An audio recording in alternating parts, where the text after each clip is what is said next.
우리 오늘 하나님 말씀 이사야 40장 1절로 11절 말씀입니다. 자, 너희의 하나님이 이르시되 너희는 위로하라, 내 백성을 위로하라. 너희는 예루살렘의 마음이 닿도록 말하며 그것을 외치라. 그 너희의 때가 끝났고 그 죄악이 사함을 받았느니라. 그 모든 죄로 말미암아 여호와의 손에서 벌을 배나 받았느니라 할지니라 하시니라. 외치는 자의 소리여 이르되 너희는 광야에서 여호와의 길을 예비하라. 사막에서 우리 하나님의 대로를 평탄하게 하라. 골짜기마다 도도지며 산마다 언덕마다 낮아지며 고르지 아니한 곳이 평탄하게 되며 험한 곳이 평지가 될 것이요 여호와의 영광이 나타나고 모든 육체가 그것을 함께 보리라. 이는 여호와의 입이 말씀하셨느니라. 말하는 자의 소리여 이르되 외치라. 대답하되 내가 무엇이라 외치리까 하니 이르되 모든 육체는 풀이요 그의 모든 아름다움은 들의 꽃과 같으니 푸른 마르고 꽃은 시들면 여호와의 기운이 그 위에 불미라. 이 백성은 실로 풀이로다. 푸른 마르고 꽃은 시드나 우리 하나님의 말씀은 영원히 서리라 하라. 아름다운 소식을 시온에 전하는 자요 너는 높은 산에 오르라. 아름다운 소식을 예루살렘에 전하는 자요 너는 힘써 소리를 높이라. 두려워하지 말고 소리를 높여 유다 성읍들에게 이르기를 너희 하나님을 보라 하라. 보라, 주 여호와께서 장차 강한 자로 임하실 것이요 친히 그의 팔로 다스리실 것이라.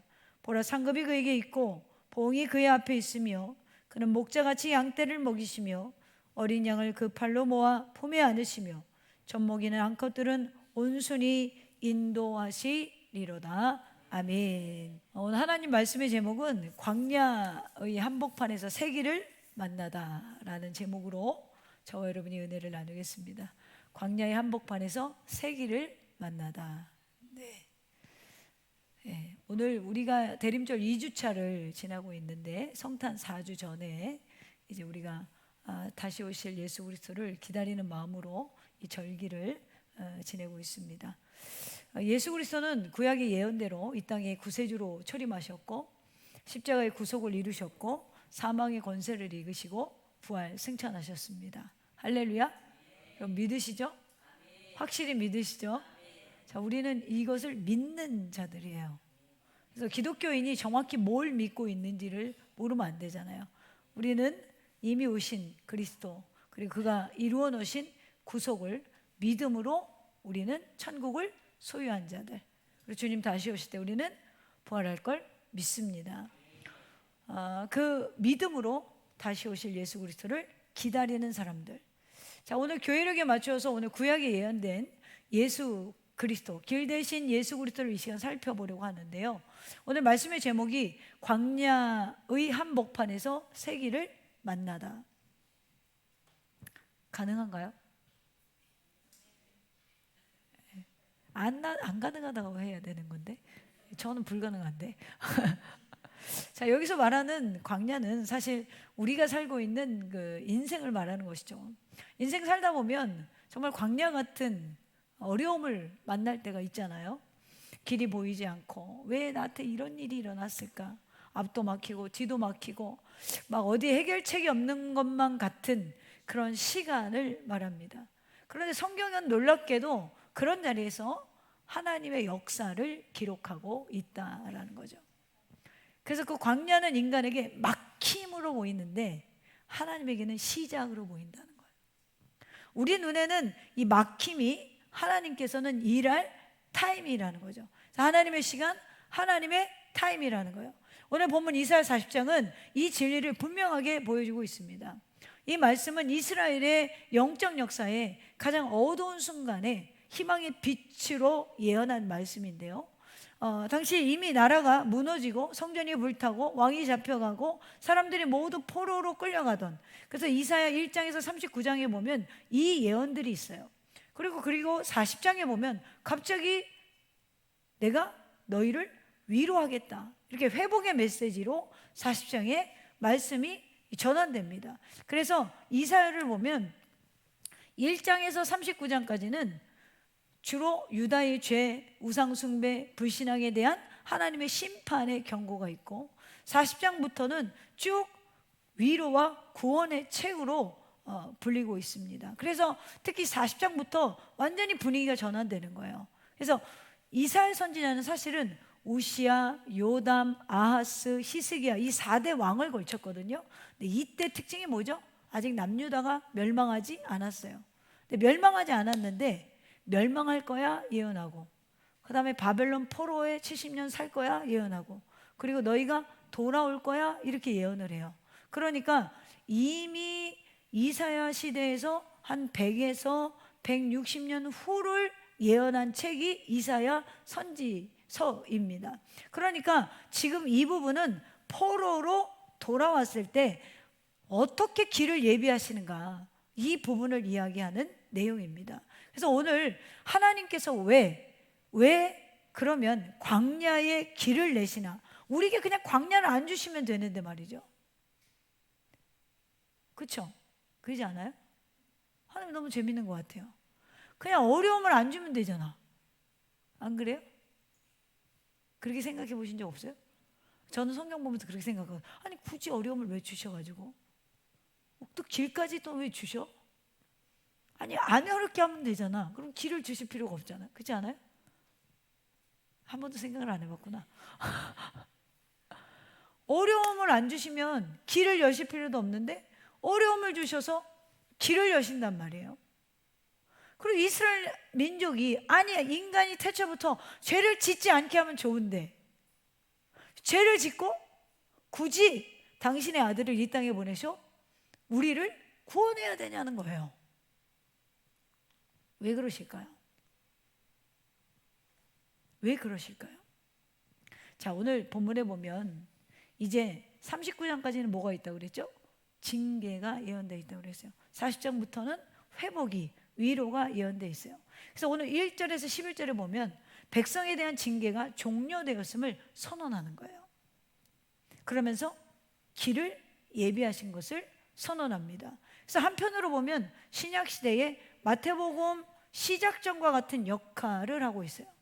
자, 이렇게 오늘 본문을 우리가 좀 이해하고, 하나님께서 그러면 왜 신약에 처음 등장하는 선지자고 구약의 마지막 선지자가 누구죠? 세례 요한이잖아요. 이 세례 요한에게 광야의 길을 예비해라 라고 사명을 주셨잖아요. 그 한마디가 얼마나 큰 은혜냐면, 길이 막히고 답답한 상황 속에서 길을 내시는 이가 누구시다? 하나님이시라는 거죠. 하나님은 신약시대에 예수 그리스도라는 메시아를 통하여 길을 예비하셨어요. 지은 죄 많은 우리를 위하여 구속의 길을 예비해 두셨다라는 거예요. 그러면 우리가 이 말씀이 그럼 우리의 삶에 어떻게 적용이 될 것이냐, 오늘 본문을 통해서 우리가 이 광야 같은 삶에서 새 길을 그러면 어떻게 만날 수 있는가, 어떻게 산이 골짜기가 메어지는 길이 우리의 삶에 열릴 수 있는가. 오늘 저와 여러분의 삶에 실제적인 능력이 좀 돼야 위로가 되지 않겠어요? 2025년을 마무리하면서 이 말씀이 여러분의 삶에 실제적인 능력의 말씀으로 임하시기를 주님의 이름으로 축원합니다. 그럼 우리가 어떻게 광야에서 세계를 만날 수 있는가? 첫째는 광야에서 위로는 우리의 상태가 아니라 하나님의 결단에서 시작되기 때문에 그래요. 우리는 상태가 변해야 내가 축복을 받는다라고 생각하고, 내가 상태가 변해야 내가 하나님 앞에 뭔가를 하고 있다라고 생각할 때가 많아요. 근데 세기는 언제 만나냐면 하나님이 결단하셔야 되는 거예요. 자, 바벨론 포로 이 백성들의 현실이 우리가 생각하는 것보다 굉장히 참혹했어요. 우리는 포로라고 단순히 표현하지만 실제적으로는 국가적 붕괴죠. 역사적 기록을 보면 BC 586년경에 바벨론 왕 느부갓네살이 예루살렘을 점령합니다. 성전은 불타고 성벽은 무너지고 왕궁도 함께 파괴돼요. 근데 이사야 선지자 활동하던 시대는 BC 700에서 740년경이에요. 그러니까 100에서 110년 이상의 지금 미래를 예언하고 있는 거예요. 어쨌든 바벨론 포로로 끌려갔을 때 왕과 지도층과 장인들이 모두 포로로 끌려갔죠. 남겨진 사람들은 가난한 농민들 뿐이고 재산은 모두 바벨론 관리들에게 넘어갔어요. 이들에게 포로 생활은 이민 이런 수준이 아니라 말 그대로 존재 자체가, 자신들의 뿌리 자체가 흔들리는 사건이었어요. 그래서 우상숭배가 문화가 일상인 바벨론 사회에서 살게 되었고, 매일 아침부터 해질 때까지 강제 노동을 해야 했습니다. 그래서 시편 131편에 이 당시에 이렇게 아픔을 노래해요. 우리가 바벨론의 여러 강변 거기에 앉아서 시온을 기억하며 울었도다. 고향을 그리고 하나님의 성을 그리고 우리가 살던 곳을 그리며 울었다는 거예요. 그렇습니다. 그들은 끝났다라고 생각했어요. 하나님께 버림받았다라고 생각했어요. 다시 돌아갈 길이 없다라고 생각했어요. 그런데 바로 그 자리에서, 그 처절한 절망의 현장에서 하나님께서 먼저 말씀하시는 거예요. 1절에 너희의 하나님이 이르시되 너희는 위로하라, 내 백성을 위로하라. 할렐루야. 여러분, 이 말씀을 가만히 생각해 보세요. 우리가 바벨론의 여러 강변에 앉아서 시온을 기록하며 우는데 갑자기 하나님이 내 백성을 위로하라, 위로하라, 위로하라. 여러분, 당시 백성들이 다 타락으로 치닫았잖아요. 이사야가 살던 시대에.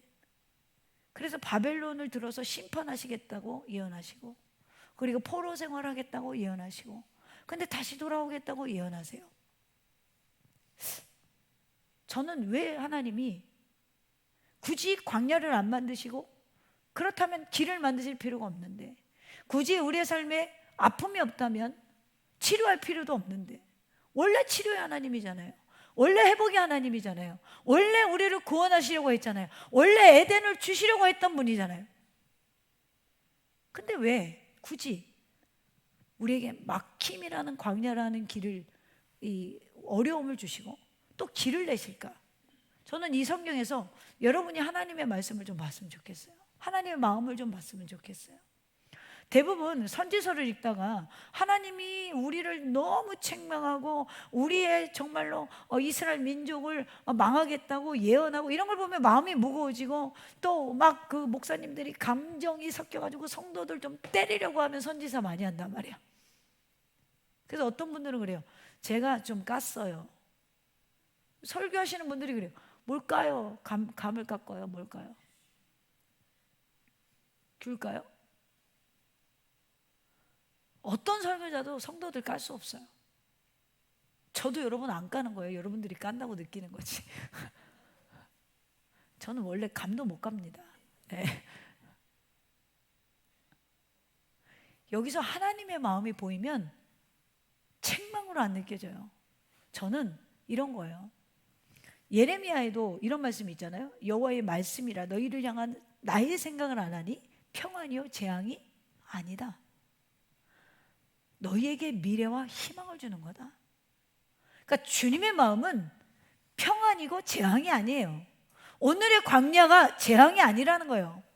너희에게 미래와 희망을 주는 것이다. 이게 무슨 뜻이에요? 오늘 여러분 이스라엘의 포로 시간도, 여러분의 인생의 어려운 시간도 하나님이 선지자를 보내서, 이사야 선지자 같은, 그리고 이 시대에 쓴 말씀이 강단에서 흘러나오는 이유는 지금이라도 돌이키길 원하신다는 거예요. 지금이라도 돌아오길 원하신다는 거예요. 원래 하나님의 마음은 남유다가 멸망하는 게 아니에요. 원래 하나님의 마음은 이스라엘 민족이 70년 바벨론 포로로 끌려가는 게 아니었어요. 원래 하나님의 마음은 무너진 성곽을 재건하고 무너진 우리의 마음과 집과 가산을 다시 세우는 게 아니었어요. 무너지기 전에, 망하기 전에, 아프기 전에, 빼앗기기 전에 이제라도 돌이키길 원했다라는 거예요. 이걸 누가 가장 잘 표현했죠? 요나서. 요나가 알았잖아요. 뭘 알았어요? 니느웨 성이 회개하고 돌아오면 재앙을 걷어갈 줄 알았어요. 그래서 나중에 그러는 끝에 가서 하나님, 난 이럴 줄 알고 난 니느웨 오기 싫었어요. 하나님은 회개하는 자에게 어떻게 합니까? 재앙이 가다가도 돌이키시는 분이에요.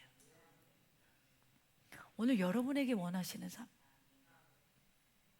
여러분에게 원하시는 건 오늘의 상황과 오늘의 어려움이 혹시라도 여러분들이 가운데 있다면 지금이라도 오늘 말씀을 듣고 온전히 여호와께로 돌아오시라는 거예요. 하나님은 사랑이세요. 우리가 조금도 아픈 거를 지켜보시는 분이 아니고 우리가 괴로워하는 걸 굉장히 고통스러워하시는 분이 하나님이세요. 저는 여러분들이 선지서를 읽으면서 이 사랑을 발견했으면 좋겠어요. 어떤 주홍 같은 죄가 있을지라도 흰 양털과 같이 씻겨주시는 그리스도께로 돌이키시기를 바랍니다. 돌이키시기를 바랍니다.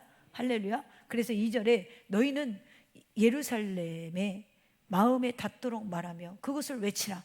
그 너에게 때가 끝났고 그 죄악이 사함을 받았느니라. 자, 예루살렘의 마음에 닿도록 말하며 그것에 외치라. 그 너에게 때가 끝났고 그 죄악의 사함을 받았느니라. 그 위에 모든 죄로 말미암아 여호와의 손에서 벌을 받았느니라. 이 말은 노역이 끝났다. 이 말이 뭐예요? 치바. 이 말은 군복무처럼 강제적으로 짊어진 고통이 끝났다는 거예요. 죄악이 사함받았다. 그러니까 여러분 결국에 하나님께로부터 길을 결단하게 만드는 건 돌이키는 거예요. 돌이키는 거. 돌이키면 야 억울했냐? 그 억울함 내가 풀어줄게. 너 지금 고통스럽냐? 내가 그 고통 끝내줄게. 아프냐? 내가 그 아픔 끝내줄게. 이 회복의 길이 열린다라는 거죠. 할렐루야. 성도 여러분, 하나님은요 뻥카가 없어. 할렐루야. 하나님은 거짓말 하시는 분 아니에요. 우리는 현실을 외면하는 감성적 위로를 굉장히 좋아해요. 현대 크리스찬들은 현실을 외면하는 감성적인 위로가 하나님은 아니세요. 립서비스가 아니세요. 우리의 길을 현혹시키는 립서비스가 아니세요. 하나님의 위로는요 역사를 움직이고 하나님의 위로는 실제적이라는 거예요. 할렐루야. 오늘 우리의 삶에도 누군가는 눈물로 버티고 있고 누군가는 맘못한 무게를 지고 있고 누군가는 답이 없는 문제 앞에서 주저앉아 있을 때 하나님이 이렇게 말씀하시는 거예요. 위로하라. 내가 너 마음 알아. 그리고 내가 너에게 곧 가겠다. 오늘 우리의 삶에 오시는 예수 그리스도를 온전히 내 마음의 주인으로 영접하시기를 주님의 이름으로 축원합니다. 그랬더니 두 번째로 광야의 길은 우리가 만드는 것이 아니라 하나님이 여시겠다. 3절에 보니까 외치는 자의 소리여 이르되 너희는 광야에서 여호와의 길을 예비하라. 사막에서 우리 하나님의 대로를 평탄케 하라. 자, 포로된 백성에게 이렇게 말씀하시는 거예요. 외치는 자의 소리여 너희는 광야에서 여호와의 길을 예비하라. 사막에서 우리 하나님의 대로를 평탄케 하라. 광야에서 여호와의 길, 데레크. 뭘 준비해야 될까요? 여러분 이런 생각해 보셨어요? 이 본문 보면서 이거 너무나 유명한 거잖아요. 오실 메시아를 예언하고 또 마태복음 1장에 기록된 내용. 자, 이 광야에서 외치는 자의 소리 그리고 여호와의 길을 준비하는 게 뭘까? 어떻게 길을 만들까요? 근데 여러분 이 말은 너희가 길을 만들라는 뜻이 아니에요. 여기 예비하라 판누 이 말은 치워라 비워라 내가 갈 길을 열어놓아라 이런 뜻이거든요. 즉 하나님이 이렇게 말씀하시는 거예요. 내가 너희에게 가겠다는 거예요. 내가 너희에게 가는 길을 비워 놓아라. 할렐루야. 여러분 본문 당시 실제 광야의 크기가 어느 정도냐면 바벨론에서 예루살렘까지 1600km 정도 된대요. 바벨론에서 예루살렘까지 1600km면 이들이 포로 생활 마치고 뭐 타고 가요? 기차 타고 가요? 자동차 타고 가요? 도보로 가야 되잖아요. 이 장난이 아닌 거예요. 우리가 만난 이 인생의 광야가 여러분 장난이 아닌 거예요. 당시 광야가 낮에는 50도 기온이고 물이 없고 약탈자와 도둑들이 많고 독사와 전갈들의 서식지이고 돌풍과 모래폭풍이 일상적이고 표지나 지도가 없는 굉장히 위험한 지역이었단 말이에요. 그러니까 이스라엘 백성에게 광야는 어떻게 생각하냐면 희망 없음, 아예 돌아갈 엄두가 안 나는 곳. 그런데 하나님이 그곳을 가리켜서 말씀하시는 거예요. 광야에 길이 난다. 어떻게 길이 나죠? 이 말이 어떻게 가능해요? 그럼 우리는 뭘 해야 되는 거죠? 길은 우리가 내린 게 아니라 하나님이 내신다는 거예요. 할렐루야. 4절에 보면 이렇게 돼 있죠. 골짜기마다 도두어지고 산마다 언덕마다 낮아지며 고르지 아니한 곳이 평탄하게 되며 험한 곳이 평지가 될 것이요. 자, 이 고대 사회에서 골짜기가 도두어지고 산마다 언덕마다 낮아지고 고르지 않은 것이 평탄하게 되는 건 딱 한 케이스예요. 뭘까요? 이것만 하면 오늘 이제 집에 가셔도 돼요. 고대 근동에는 왕이 행차하기 전에 길을 닦아요. 왕이 지나갈 수 있도록. 그러니까 골짜기마다 도두어지고 골짜기를 메운다는 거예요. 산을 깎아서 메운다는 거예요. 그리고 언덕마다 낮아지고, 왜요? 산을 깎으니까 골짜기로 흙이 갔으니까. 자, 고르지 않은 곳이 평탄케 되어지는 건 한 케이스밖에 없다는 거예요. 왕이 출타할 때. 그러니까 미리 노역하는 사람들이 가서 막 공사를 하는 거예요. 골짜기를 메우는 거예요. 그럼 어떻게 돼요? 그 길이 평탄케 돼요. 이게 무슨 말을 하는 거냐면, 당시 왕이 행차를 하면 산을 깎고 골짜기를 메웠다고 했잖아요. 그렇게 되면 길이 평탄케 되죠. 여러분, 이건 단순한 비유가 아니라 실제 수행되던 도로 공사의 그 당시의 방식이에요. 그러니까 지금 외치는 자의 소리여 이르되 너희는 광야에서 여호와의 길을 예비하라. 사막에서 우리 하나님의 대로를 평탄케 하라. 골짜기마다 도두어지고 산마다 언덕마다 낮아지고 고르지 아니한 곳이 평탄케 되며 험한 곳이 평지가 되는 건 우리 인생에 진짜 왕이 오셔야 된다는 거예요. 예수 그리스도, 만왕의 왕 예수 그리스도 한 분밖에 없다는 거죠. 그가 오셔야 우리 인생의 광야가 평탄해진다. 할렐루야. 여러분, 뭘 붙잡고 살아가십니까? 예수 붙드셔야 돼요.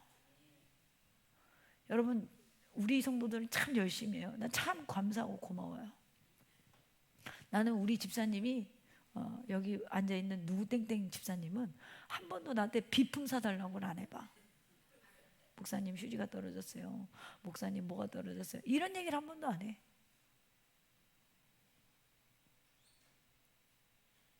그냥 와 있어, 비품이.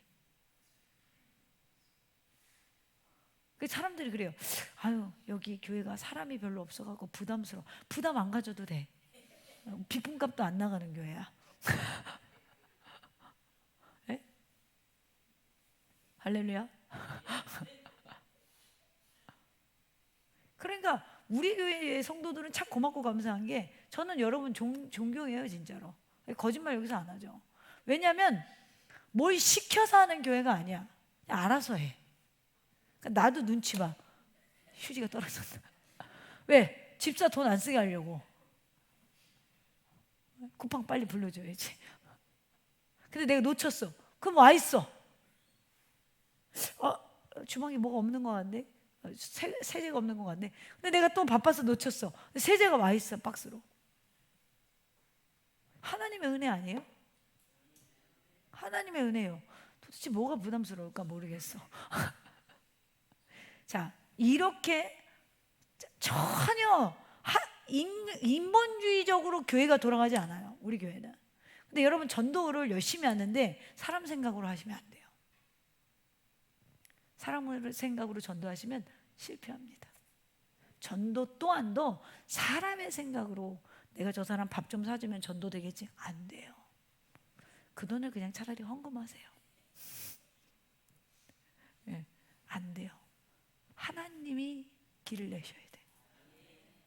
하나님이 그 영혼을 돌이키셔야 되는 거예요.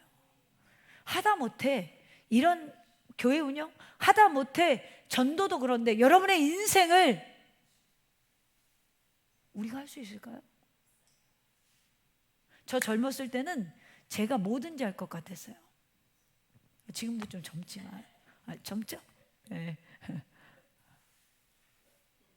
나보다 나이 많은 사람들이 자꾸 들어와야 돼. 적은 사람들이 자꾸 들어와야 되는데. 근데 제가 할 수 있을 것 같다라는 생각이 들 때가 있어요.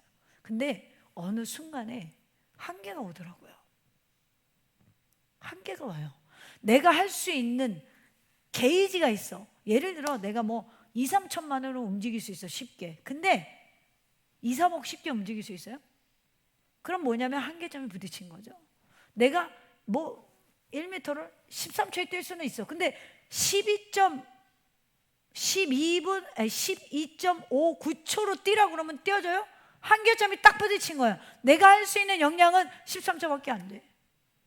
그러니까 내가 할 수 있는 역량에 부딪힐 때 그 골짜기를 메울 수 있는 유일한 길은 예수 그리스도밖에 없다는 거예요. 예수밖에 없다는 거예요. 왕이 오시면 산을 깎고 골짜기를 메우고 울퉁불퉁한 곳을 곱게 만들고 비탈진 곳을 평지로 만드는 거. 그러니까 하나님은 지금 이렇게 말씀하시는 거예요. 너의 삶의 장애물 내가 치워야 돼. 너희 삶의 어려운 일 내가 해결해야 돼. 너가 지금 기도하는 문제 내가 해결해야 돼. 너희가 못하는 것 내가 해결해야 돼. 너희 마음에 뭐만 해요? 회개하고 돌이키라는 거예요. 그가 오실 수 있는 길을 만들라는 거예요. 여러분, 우리 인생에서 이건 안 돼, 막혔어, 이렇게 판단하는 경우 있죠. 그러나 광야의 모래바람이 시야를 가리고 사람이 계산이 통하지 않고 내 힘으로 도저히 돌파할 방법이 없어 보일 때, 바로 그 순간 하나님이 그곳에서 일을 시작하는 거예요. 하나님은 홍해 항복판에 길을 내셨죠. 빈들에서 오병이의 기적을 내셨죠. 엘리야의 광야에서 회복을 주셨죠. 포로의 광야에서 새 출발을 시작하시는 분, 이 하나님은 오늘의 우리 하나님이십니다. 이 하나님은 오늘 우리의 삶에도 개입하셔서 왕으로 오시는 예수 그리스도로 이 땅에 오신 분이고, 그 예수 그리스도가 성령님을 우리에게 남겨주셨어요. 할렐루야. 이것은 우리가 길을 만들어낼 수 있는 것이 아니라는 거예요. 오직 길을 만들 준비함은 한 가지밖에 없습니다. 우리 마음 가운데로 그리스도가 오실 수 있도록 회개하여 돌이킵시다. 마지막으로 세 번째로, 광야에서의 회복은 우리의 능력이 아니라 하나님의 품으심에서 흘러나오는 거예요. 하나님은 이제 이사야에게 말씀하세요. 6절 보겠습니다. 말하는 자의 소리여 이르되 외치라. 대답하되 내가 무엇이라 외치리까 하니 이르되 모든 육체는 풀이요 그의 모든 아름다움은 들의 꽃과 같으니 푸른 마르고 꽃을 시드면 여호와의 기운이 그 위에 불미라.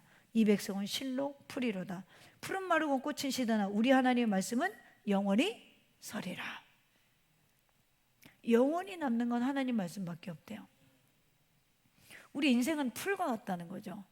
그리고 인생의 영광은 들의 꽃과 같이 시듭니다. 젊은 날에는 잘 이 말이 이해되지 않아요. 근데 연세가 들으면서 육신이 약해지고 사회적으로 약해질 때 오히려 이 말은 더 우리에게 느껴지는 게 더 크게 느껴지죠.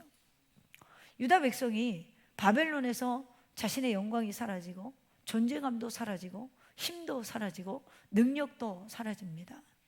우리가 인생 살면서 나이가 먹을수록 또 사회적으로 우리가 약해질수록 존재감도 사라지고 힘도 사라지고 능력도 풀처럼 사라지죠. 그러다가 보니까 큰 사람들만 보이는 거예요. 나보다 연봉이 높은 사람, 나보다 장사가 잘 되는 사람, 나보다 뭐 예를 들어 이스라엘 민족은 바벨론이 큰 존재로 보였겠죠. 그러니까 주님이 그러는 거예요. 바벨론이라 할지라도 똑같다는 거죠. 진짜로 밧에 의해서 멸망하게 되었죠.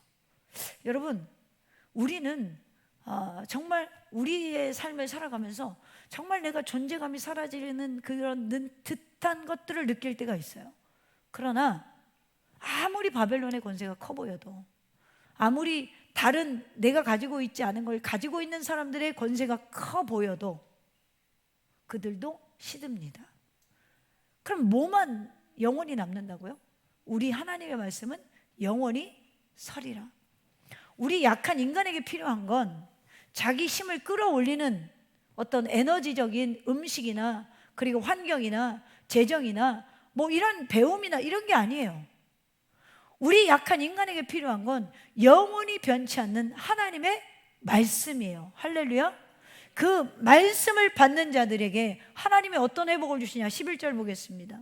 그는 목자같이 양떼를 먹이시며 어린 양을 그 팔로 모아 품에 안으시며 젖먹이는 암컷들을 온순히 인도하시리로다. 자, 여기 세 가지를 약속하셨어요. 목자같이 양을 먹이시고 어린 양을 품에 안고 세 번째로 온순히 인도하시리라. 내가 정말 자존감이 낮아지고 내 인생에 정말 아무것도 할 수 없는 것 같이 느껴질 때, 예를 들면 이럴 수 있죠. 사업을 해야 되는데 나를 돕는 자도 없고 자금도 없어. 내가 정말 존재가 없는 것 같잖아요. 내가 직장에 들어가야 되는데 나를 뽑아주는 직장이 하나도 없어. 내가 너무나 작은 존재처럼 느껴지잖아요. 이때 하나님의 말씀을 붙드는 자에게 먹이시고 안으시고 인도하심의 축복이 있다 없다? 있다라는 거예요. 그럼 여러분, 하나님이 첫째로 양을 먹이신다. 이게 히브리어로 이르에라는 것인데 단순히 밥을 준다는 게 아니에요. 상태 전체를 돌본다는 거예요. 먹이고 보호하고 상처를 치료하고 잠자리를 살피고 위험으로부터 지키고 목숨을 걸고 돌보는 것. 한마디로 총체적 난국이 아니라 총체적 돌봄. 즉 하나님은 필요만 채워주는 공급자가 아니라 내 삶 전체를 책임지고 지켜주는 목자로 먹이신다는 거예요. 두 번째, 양을 품에 안으시고 이렇게 돼 있죠. 이 베헤이코 이사라는 게 뭐냐면, 베헤이코는 그의 품, 그의 가슴이라는 뜻이고 이사는 들어올린다는 거예요. 들어올려 그의 품에 안아준다는 거예요. 그러니까 여러분, 길은 하나님의 품으심에서 시작되는 거예요. 할렐루야. 고대 목자들은 실제로 이 무리에서 걷지 못하는 양들이 있었어요. 체력이 떨어져서, 병이 걸려서, 또 혹은 길을 잃어서 같이 무리에서 걷지 못하는 양들을 실제로 가서 자신들이 들어 올려서, 자기 가슴으로 들어 올려서 들어서 이동을 시켰어요. 지금 이 이야기를 하시는 거예요. 약한 양에게 가장 안전한 곳은 어디예요? 목자의 품이잖아요. 하나님이 여러분을 약하다고 밀어붙이고 내치지 않으십니다. 세상은 우리가 약해지고 우리가 가진 게 없으면 우리를 내치지만 하나님은 그러지 않으신다는 거예요. 하나님은 오히려 우리를 끌어안고 자기 가슴으로부터 길을 만들어주시는 분이라는 거예요. 할렐루야. 세 번째로 온순히 인도한다는 식복은 뭐죠? 이게 히브리어로 나헬인데 속도와 리듬을 약한 자에게 맞춰주신다라는 거예요. 빨리 가는 양에게 속도를 놓치게 하시고, 지쳐있는 양에게는 더 천천히 가시고, 상처가 깊은 양에게는 한 걸음 한 걸음 부축하시고, 젖먹이는 어린 어미가 있으면, 어린 양이 있으면 속도를 기다려 주신다는 거예요. 하나님은 여러분 강요하는 분이 아니세요. 그렇게 하나님을 배웠다면 잘못 배우시는 거예요. 하나님은 우리의 수준에 엄청 맞춰주시는 분이에요.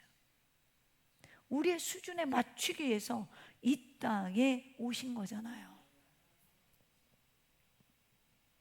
실제로 여러분, 포로 귀환 시대가 되어서 1, 2, 3차로 나뉘어 포로 귀환을 했잖아요.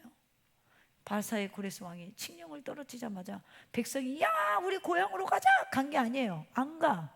왜? 이 광야를 건널 힘이 없고 의지가 없고 믿음이 없었거든요. 1차로 스룹바벨과 함께 성전을 다시 세우기로 했을 때 5만이 옵니다.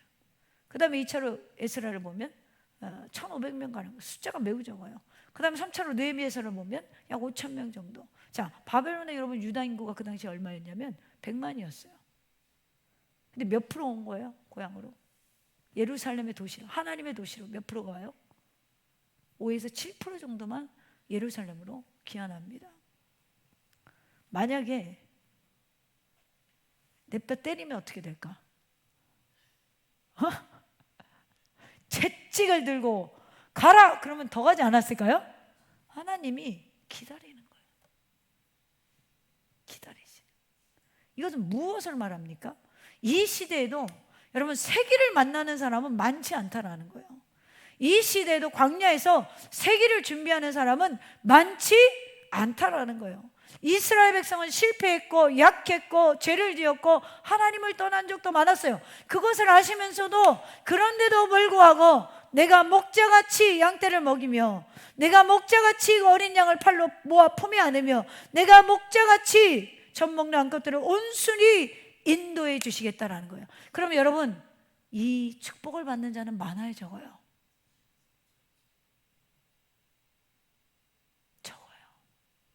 그럼 여러분은 복을 이미 받았어요, 안 받았어요?